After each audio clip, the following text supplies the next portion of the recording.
My people, gather round and let me tell you a story. They say the toad does not run in the daytime for nothing. Either something is chasing it, or it is chasing something. On this rainy evening in Lagos, something was definitely chasing the man knocking on Ade's door. The sound cut right through the peace of Ade's home. He was a man who enjoyed his quiet nights, a time for rest after a long day of building things. But the knocking did not stop. It grew louder, more frantic. There was a desperation in it that crawled under Ade's skin. With a heavy sigh, he moved to the solid mahogany door and peered through the peephole. The man standing on the doorstep was a ghost from a life Ade had fought to leave behind. His clothes were tattered and soaked from the downpour, clinging to a frame that was now thin as a broomstick. His face, once handsome and full of arrogant charm, was now carved with the harsh lines of suffering. It was Bayo, Ade's old best friend, the very man who smiled in his face while sharpening the knife for his back, the man who told a wicked lie to ruin his career. And here he was, years later, dripping with shame and rainwater on Ade's porch, ready to beg. Now, before we uncover how the man who designed Ade's downfall ended up at his door and what Ade did next, I want you to do the needful. Like this video and subscribe to this channel. You will not want to miss how this story of karma unfolds. Their story did not begin in the rain, oh no. It began under the hot Lagos sun, on a dusty schoolyard where two boys with scraped knees promised they would conquer the world together. Bayo and Ade were not just friends, they were brothers. Ade was the quiet, methodical dreamer, and Bayo was the charismatic, sharp-tongued go-getter. They were a perfect team. Their parents used to joke, "Ade is the mind, Bayo is the mouth." Together they could sell sand in the desert. They grew up side by side, from the crowded markets of Balogun to the halls of the University of Lagos, where they both studied architecture. They shared one dream: to build their own firm, Ade Bayo Designs, and change the skyline of their city. Ade had the talent for design. He could see entire buildings in his mind, structures that breathed with the spirit of Nigerian culture, modern but deeply rooted. Bayo was the people person. He could charm anyone and convince the toughest investor to buy into their vision. And for years, it worked. After graduation, they made a name for themselves. Ade would work all night, fueled by coffee and passion, creating the blueprints. Then Bayo, with his silver tongue, would turn those blueprints into contracts. They were on their way up. The turning point came with the Legacy Point Tower project. It was the project of a lifetime, a magnificent 50-story skyscraper. Ade's design was his masterpiece, filled with Yoruba motifs and sustainable technology. When their small firm was shortlisted against giant international companies, everyone was talking about them. This was it. The dream they'd had as children was about to become reality. But as they got closer to closing the deal, Ade saw a change in Bayo. A shadow would cross his friend's face when a client praised Ade's designs too much. He started making small, cutting remarks in meetings. "Oh, Ade is the creative one, a bit lost in the clouds," he would laugh. But the laughter never reached his eyes. Ade told himself it was just stress. The pressure was immense, and he trusted Bayo. He was his brother. That was Ade's biggest mistake. The final presentation was a huge success. The investors loved it. The chairman, a tough old man named Chief Balogun, even pulled Ade aside and said, "Young man, your vision is what Nigeria needs." They left that meeting feeling like kings. Bayo threw his arm around Ade, his smile as bright as ever. "We did it, brother!" They went out that night to celebrate, drinking and laughing about how far they had come. 2 days later, Ade was called back to the board's headquarters. He went alone, thinking it was to sign the final contract. But when he walked in, Chief Balogan and the other investors were looking at him with pure disgust. His heart started hammering like a talking drum in his chest. The chief threw a file across the table. "Explain this," he said, his voice like ice. Ade opened it. Inside were his designs for the Legacy Point Tower. But next to them were almost identical blueprints from a firm in Dubai dated 6 months earlier. His blood ran cold. It was impossible. "This is a mistake," he stammered. "I have never seen these. I created everything from scratch." The chief just scoffed. "We received an anonymous tip, someone who said we were dealing with a fraud. We were told you stole these designs during an internship in Dubai 3 years ago. We checked. You were there." Ade had done a small internship there, but he'd never seen these plans. It was a vicious, calculated lie. "Who told you this?" Ade asked, his voice shaking. "The source was credible," another board member said. "Someone from your own inner circle who said he couldn't stand by and watch such deception." And in that moment, Ade knew. He knew. It could only be one person. The only one who knew about that internship and had access to all his work. The only one who stood to gain. Bayo. The lie was so cruel because it was just believable enough. Ade's protests were useless. They saw him as a thief. He was thrown out of the building, his reputation destroyed before he even understood the depth of the betrayal. The news spread like a virus. Ade the prodigy became Ade the fraud. The contract, of course, went to another firm. A few weeks later, Ade heard that Bayo had been hired there as a senior project manager. He had sold his brother's soul for a title. The aftermath was a living nightmare.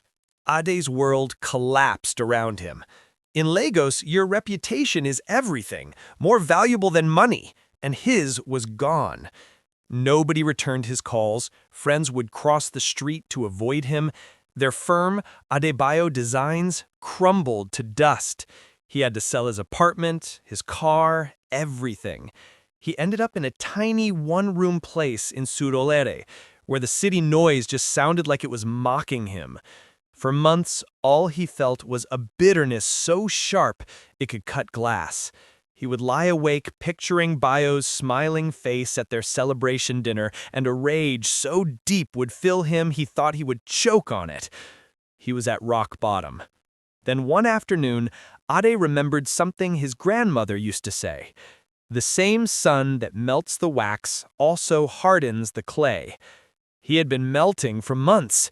He looked at his hands. They were still the hands that could design buildings. Bayo had taken his career, but he could not take his talent. He had stolen Ade's past, but he would not own his future. That was the day something in Ade shifted. His anger did not disappear, but it turned into fuel. The fire was no longer burning him. It was now in the blacksmith's forge, ready to shape something new. He decided he would not be a victim. He started small. He used his last bit of money to buy some tools and a used computer, and began offering his design services to local businesses. It was humbling work. He went from designing skyscrapers to designing a new gate for a mechanic in Mushin. But with every small job, he earned a piece of himself back. His work spoke for him. A new reputation began to grow, not in magazines, but through word of mouth. People started calling him Oga Architect, the man who could turn a small space into something special. Years passed. 5, then 10.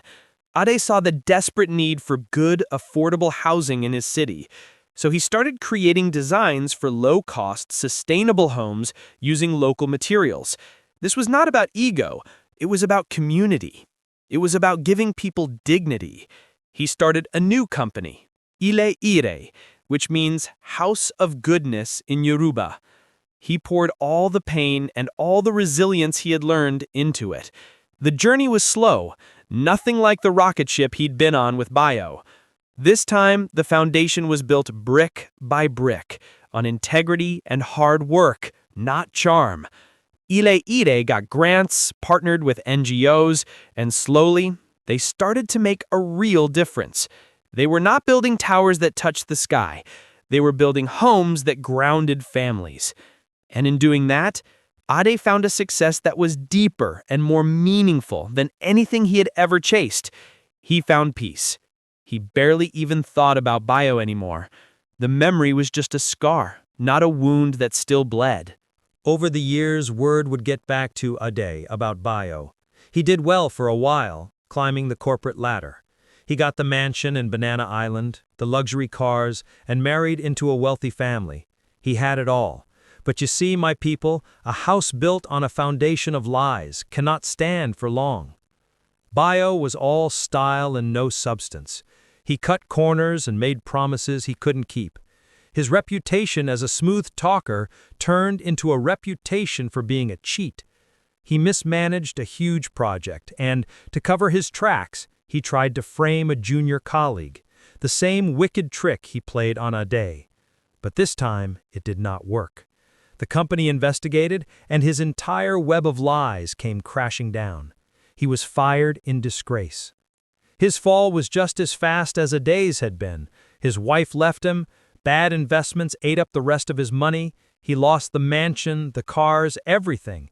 He had sold his soul for a kingdom, and now the kingdom was gone. Which brings us back to Ade's doorstep on that rainy night. He opened the door. Bayo flinched when the light hit him. For a moment he just stood there, a broken man. The arrogant swagger was gone, replaced by a shame so deep you could feel it in the air. "Ade," he whispered. It was the first time he'd said the name in over a decade. "Bayo?" Ade replied, his voice calm.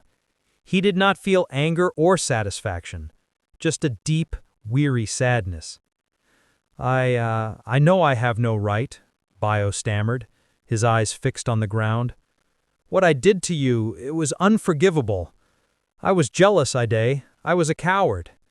I saw your light, and instead of finding my own, I just wanted to put yours out." He finally looked up, his eyes full of tears.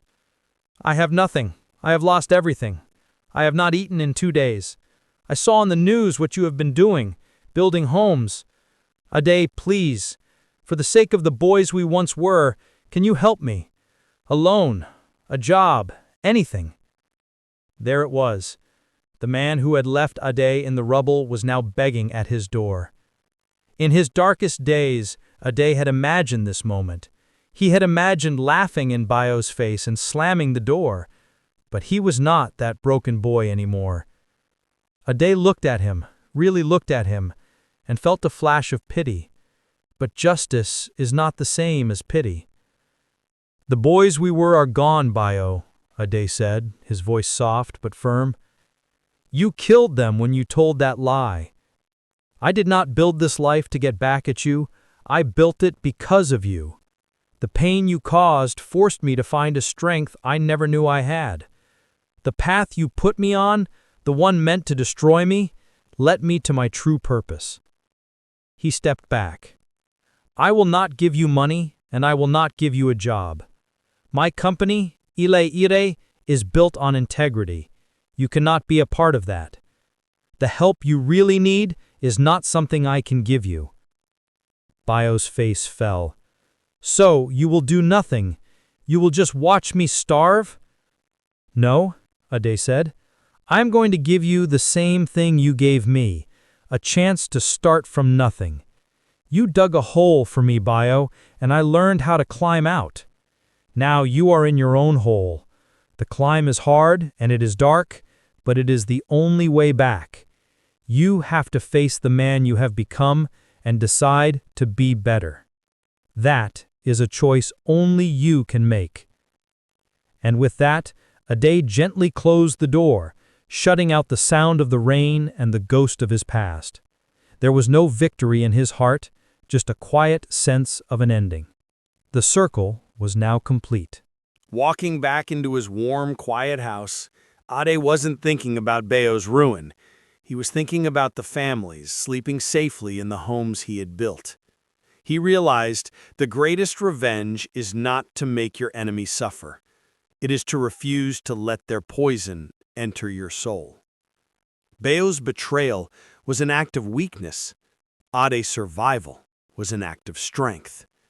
He had lost a brother, but in the end, he had found himself. We have a proverb in Nigeria that says, "He who throws a stone in the market will hit his own relative."